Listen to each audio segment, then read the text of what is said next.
Hi, it's PS Taro. Hello, all signs. Okay, so ang tanong, sino ba ang taong nag-iisip sa'yo ngayon?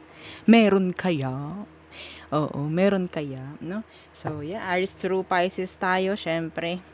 Pero ito ay madalian lang, okay? Madalian lang na reading. Oo, hapyaw-hapyaw lamang. Okay, so syempre, before tayo mag-start, kung hindi ka pa nakakapag-subscribe, please to subscribe and hit the notification bell para lagi po tayo maging updated sa mga mangyayari pa lang. Okay, and yes, don't forget na mag-follow sa atin pong FB page. Okay, yeah. And kung meron pong tanong pagdating sa private reading, message lang po tayo sa atin pong FB page for more info. Okay, so that is Fiestaro. Oo, pareho lang. Wag na tayong paligoy-ligoy. Wag na papalit-palit.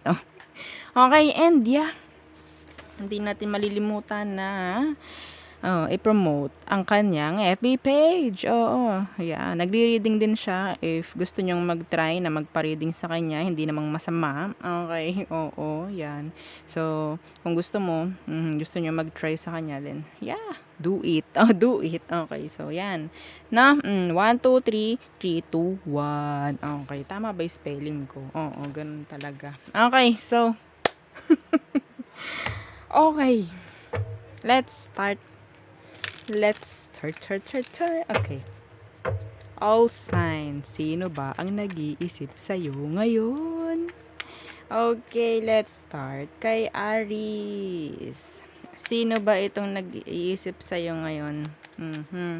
Aries placements. Madali ang reading lamang. 2 cards lang. Okay? So, Aries. Sino itong nag-iisip sa'yo ngayon? Okay. The Two of Swords and the Six of Swords. Ito yung taong hindi mo kayang i-avoid. Ina-avoid mo, pero hindi mo kayang layuan. Yes, an air sign to be exact. Gemini, Libra, Aquarius. Pero kung hindi ko nabanggit yung zodiac or yung elements, yun ang nakikita ko. Pwedeng pwedeng ina-avoid ka rin niya, pero hindi ka rin niya kayang alisan. Okay? So, sino nag-iisip sa'yo? Yun. Yung ina-avoid mo na hindi mo kayang i-avoid. Ay, wow. Oo. May bumulong sa akin, Capricorn daw. Okay? So, there. Yeah, yun lamang. Next. Taurus, sino ba yung taong nag-iisip sa iyo? Okay. Taurus placements. Sino itong taong nag-iisip sa iyo ngayon? Okay. So, the Page of Chalices in reverse, the Three of Pentacles. Some of you, itong taong to may crush sa'yo. May nagkakagusto sa'yo, Taurus. Some of you, pwedeng ka-workmate mo. Yes. Okay? Itong taong to may lihim na pagtingin. Hindi kanya kinakausap. Pero itong taong to talaga namang nandyan para tulungan ka. Okay? Some of them, pwedeng mas bata. Yeah, mas bata. Okay? So, may lihim na pagtingin sa iyo. Itong taong ito. Pwedeng water sign at earth sign. Okay? So, yun lamang. Next. Okay. Gemini. So, sino ba itong taong nag-iisip sa iyo ngayon? Sino itong taong nag-iisip sa iyo ngayon? Gemini placements. Okay, and yeah. The Eight of Chalices, pwedeng nasa malayo siya or pwedeng nilayuan ka. Basta mayroong distansya in general. The Seven of Chalices. Okay, so I think some of you pwedeng water sign ang person na to. Okay, Cancer, Scorpio, Pisces. Okay, so ang nakikita ko sa kanila, pwedeng malayo. May dumistansya or pwedeng dumistansya to sa iyo. Nagkaroon ng separation for some of you. Pero yeah, ikaw pa rin ang gusto. Iniisip ka pa rin. Okay, pwedeng lumalabas ka sa panaginip ng taong to. Yes, yo. Okay, gusto ka pa rin niya. Kung sino man tong lumayo, nilayuan ka. water sign. Ulit-ulit tayo. Okay, so yun lang. Next, Cancer. Okay, so Cancer, sino ba itong nag-iisip sa iyo ngayon? Cancerians. Sino itong nag-iisip sa iyo ngayon, Cancer?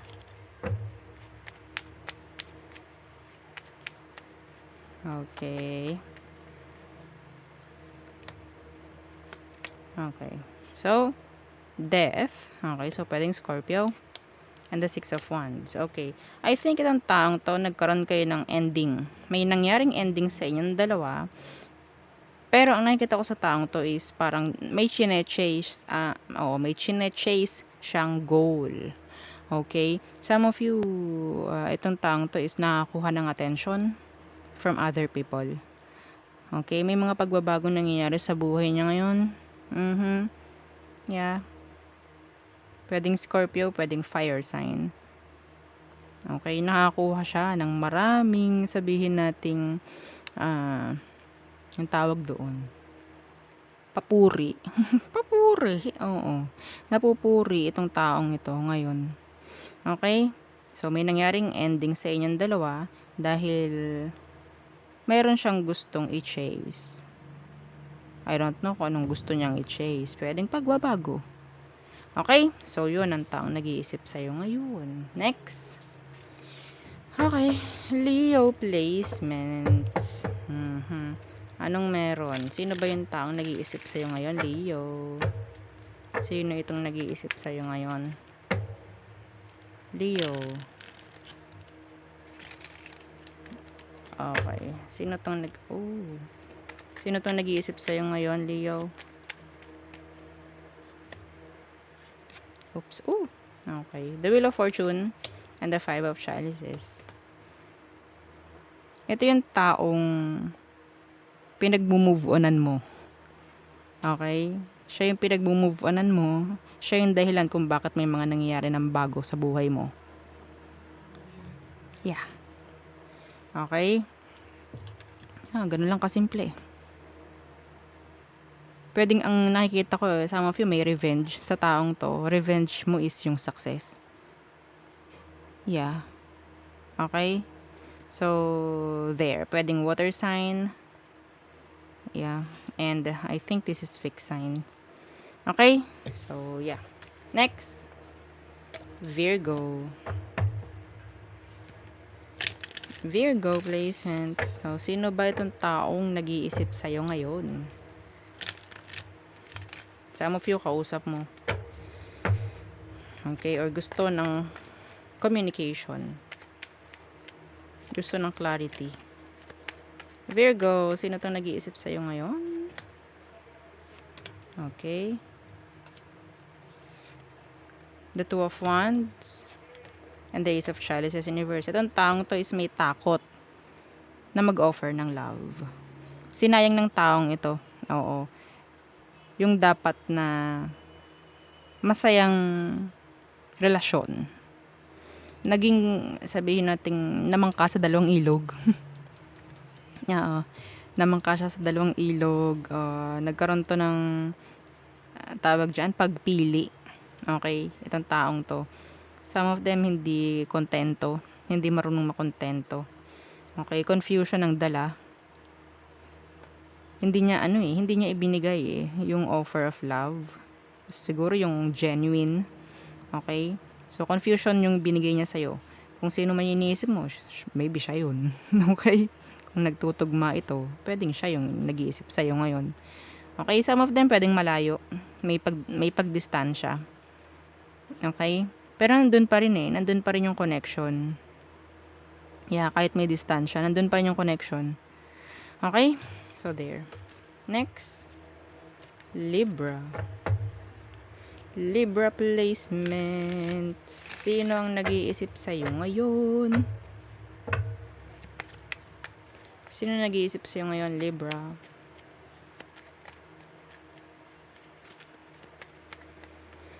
Okay. The Queen of Chalices in reverse and the High Priestess in reverse.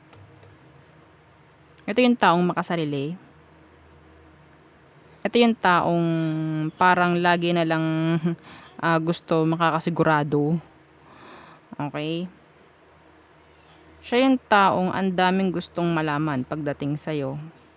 Pero yung kagustuhan niyang malaman yan is para sa sarili lang din niya. Okay? So siguro for clarity, ganyan. Okay? Pwedeng Cancer, pwedeng water sign. Okay?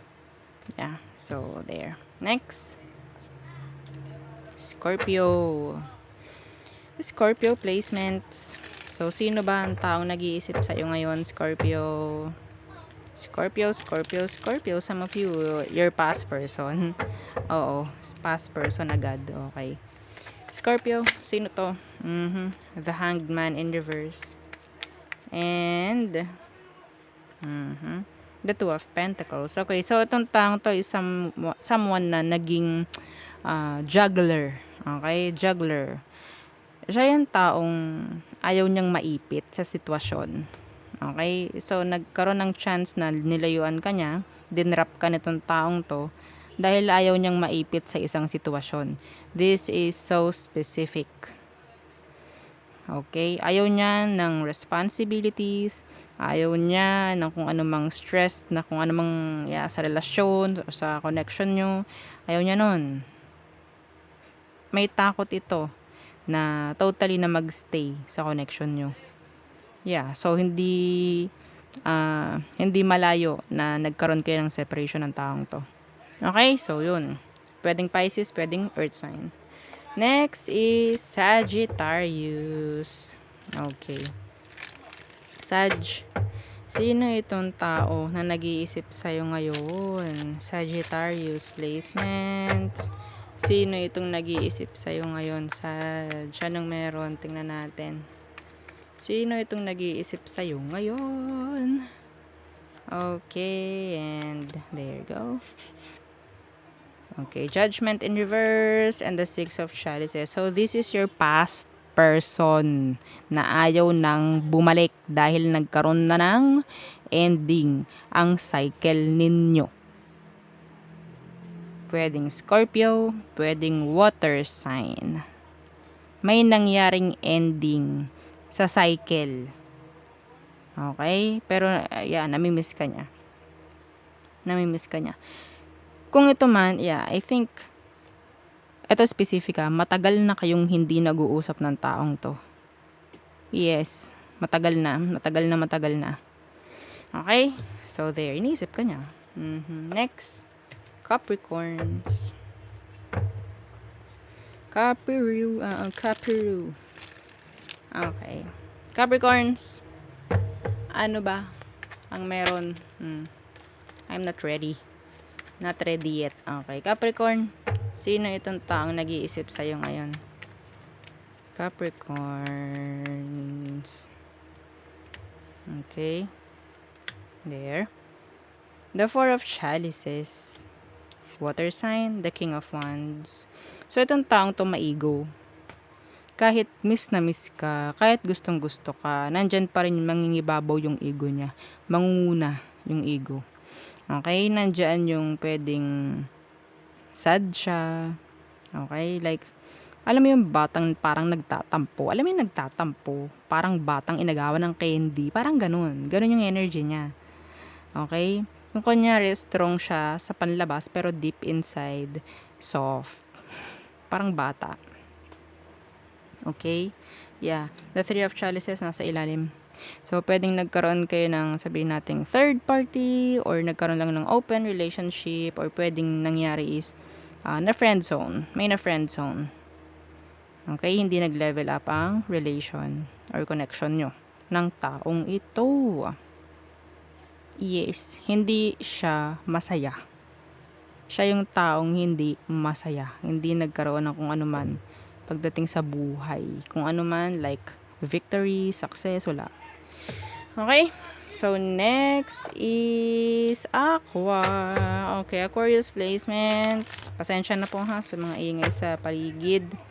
Okay, Aquarius, sino ba itong tao na nag-iisip sa'yo ngayon? Ano bang meron? Sino itong nag-iisip sa'yo? Aquarius, please. Aqua. Okay, there and there.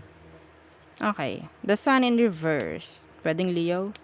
And the Knight of Pentacles in reverse. Ito, to be specific. Some of them, napaka-gastador, gastadora. Okay? Iba sa kanila, talagang hindi masaya. Iba sa kanila, talagang ginagastosan yung sarili para sumaya. Specific yun, ha? Okay? So, itong taong to, pwedeng matagal mo nang hindi nakikita, hindi mo na nasisilayan, mga ganyan. Iba sa kanila, pwedeng may problem pagdating sa kaperahan. Okay? So, iba sa kanila mayabang. Okay? Mayabang. Oh, hindi yun para sa lahat. Nakakita lang ako ng ganong energy. Yeah, malungkot siya ngayon. Malungkot siya. Walang nangyayari. Okay?